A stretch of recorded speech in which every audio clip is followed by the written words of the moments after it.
बिहार के 16 जिले बाढ़ की त्रासदी झेल रहे हैं। बिहार की 16 लाख से ज्यादा आबादी पानी के प्रहार से त्राहिमाम कर रही है। गांव, गली मोहल्ले, स्कूल कॉलेज, थाना चौकी और अस्पताल इस बाढ़ से सब बेहाल। जहां गाड़ियां फर्राटा भरती थीं, वहां काम चलाऊ नाव चल रही है।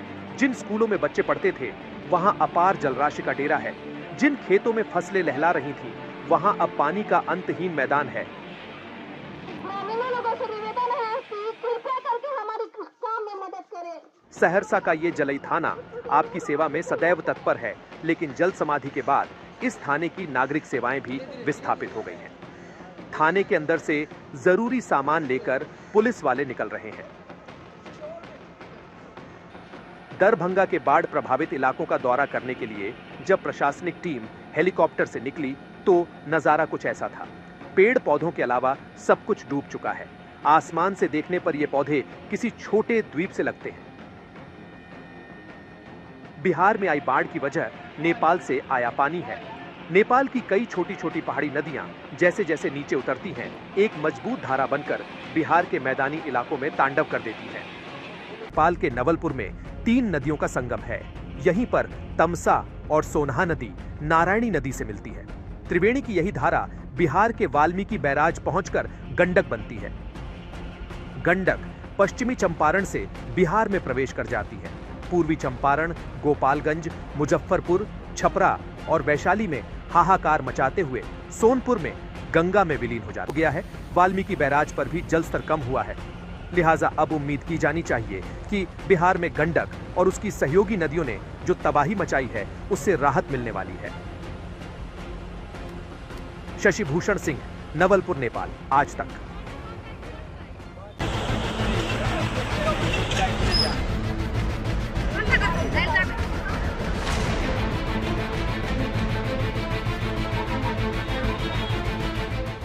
खेत खलिहान डूबे, मकान और दुकानें डूबी, पुलिस थानों और स्कूलों में भी भरा पानी।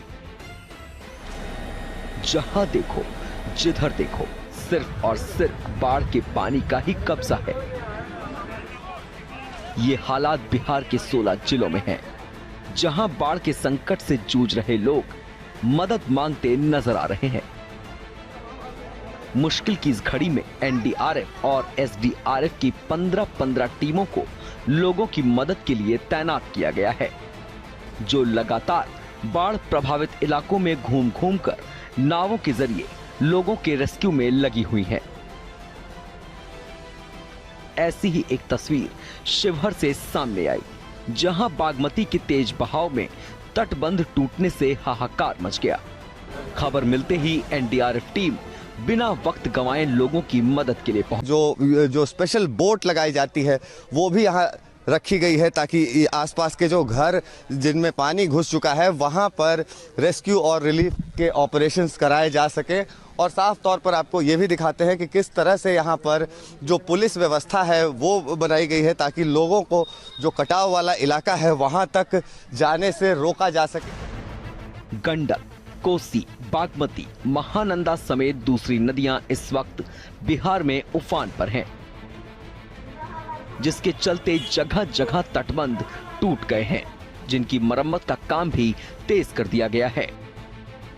साथ ही साथ लोगों से भी बाढ़ प्रभावित इलाकों को छोड़कर सुरक्षित जगहों पर जाने के लिए कहा जा रहा है। इस विकट परिस्थिति में आपका सहयोग हमारे लिए बहुत मायने रखता है। कृपया करके हमारी बातों को समझिए और अपनी गाड़ी को रोड साइड ही खड़ा करिए। आप लोग जितना मेरा सहयोग करिएगा, आपके बच्चों को बहुत जल्द ही हम लोग सुरक्षित स्थान पर पहुंचा सकते हैं। जानकारी के मुताबिक बाढ़ प्रभावित इलाकों में 71 राहत शिविर चलाए जा रहे हैं, जहां इस वक्त 54,700 बाढ़ प्रभावितों ने शरण ले रखी है। इन राहत शिविरों में लोगों के खाने पीने और दवाइयों का इंतजाम भी किया गया है। साथ ही साथ 8 बोट एम्बुलेंस भी चलाई जा रही हैं, जो घूम घूम कर लोगों तक स्वास्थ्य सुविधाएं मुहैया करा रही हैं। इतना ही नहीं, 127 कम्युनिटी किचन भी बाढ़ग्रस्त इलाकों में चलाए जा रहे हैं। और तो और पशुओं के चारे और दवाओं का भी इंतजाम किया गया है। माननीय मुख्यमंत्री जी और पूरी सरकार गंभीरता के साथ नजर बनाए हुए है। हर संभव सहायता पीड़ित लोगों को पहुंचाया जा रहा है। जो जलस्तर तेजी से पिछले 2 दिनों में बढ़ा है, सभी जिलाधिकारी भी उस पर नजर रखे हुए हैं और जहां कहीं बांध के टूटने के कारण कुछ प्रखंडों और पंचायतों में जल जमाव हुआ है या बाढ़ का पानी आया है, वहां पे कम्युनिटी किचन के माध्यम से लोगों को खाना खिलाने की व्यवस्था की जा रही है। उनको पॉलीथीन और तिरपाल दिए जा रहे हैं। पशुओं के चारा की भी व्यवस्था की जा रही है और स्वास्थ्य विभाग की तरफ से जो आवश्यक दवाइयां और बोट एम्बुलेंस की भी व्यवस्था की गई है। राहत की बात यह है कि अब नेपाल में बारिश थम गई है और नदियों का जलस्तर भी धीरे धीरे घटने लगा है, जिसके बाद कई इलाकों से बाढ़ का पानी भी उतरने लगा है। डिस्चार्ज हो रहा था। हम आपको बता दें कि इस वक्त हमारी मौजूदगी नेपाल में है और नेपाल में ये नदी इस वक्त धीरे धीरे शांत पड़ती जा रही है क्योंकि बारिश थमी है नेपाल में। और आप देख सकते हैं हमारी बाईं तरफ जो सहयोगी कैमरा पर्सन नदीम दिखा रहे हैं, पानी का स्तर अभी बना हुआ है, लेकिन दाहिनी तरफ ठीक दूसरी तरफ अब वो रेतीला इलाका निकल गया है जहां से नदी का स्तर जलस्तर कम हुआ है। यानी ये संकेत है कि अब नेपाल से पानी का बहाव उस कदर नहीं है जैसा बहाव 2 दिन पहले तक था। हालांकि अभी भी एक बड़ी आबादी को सरकारी मदद का इंतजार है। प्रशासन की ओर से ऐसे लोगों तक पहुंचने की कोशिश लगातार की जा रही है ताकि मुसीबत की इस घड़ी में लोगों की हर संभव मदद की जा सके। नेपाल से शशि भूषण के साथ शिवहर से आदित्य वैभव, गुड न्यूज टुडे। पटजिरवा के पास से टूटा है। बीती रात ये तटबंध टूट गया। इस पर पिछले कुछ घंटों से दबाव था और आपको हमारे सहयोगी नदीम दिखाएंगे। दाहिनी तरफ सबसे पहले कैमरे को पैन करते हैं। ये पूरा गंडक है और गंडक नदी उफान पर है इस वक्त भी और उससे रिहायशी इलाकों को बचाने के लिए ये पीडी तटबंध बनाया गया है। लेकिन तटबंध का एक बड़ा हिस्सा, तकरीबन कह सकते हैं कि 50 से 60 मीटर का ये हिस्सा जो है वो बीती रात बहा और अभी पानी की धार देखिए जो रिहायशी इलाकों की तरफ जा रही है। और ये गंडक का पानी उन इलाकों में जा रहा है जहां पर 5 पंचायतों की लाखों की आबादी प्रभावित हो रही है। लगभग 20 से 25 पंचायत हैं जो इस वक्त गंडक की धार के बीच में आ गए हैं, या यूं कह लीजिए कि वहां तक गंडक का पानी, बाढ़ का पानी पहुंचा है। और देखिए रफ्तार क्या है पानी की, जो कैमरे के जरिए फोकस करके लगातार नदीम दिखा रहे हैं आपको। और जिला प्रशासन अलर्ट पे है।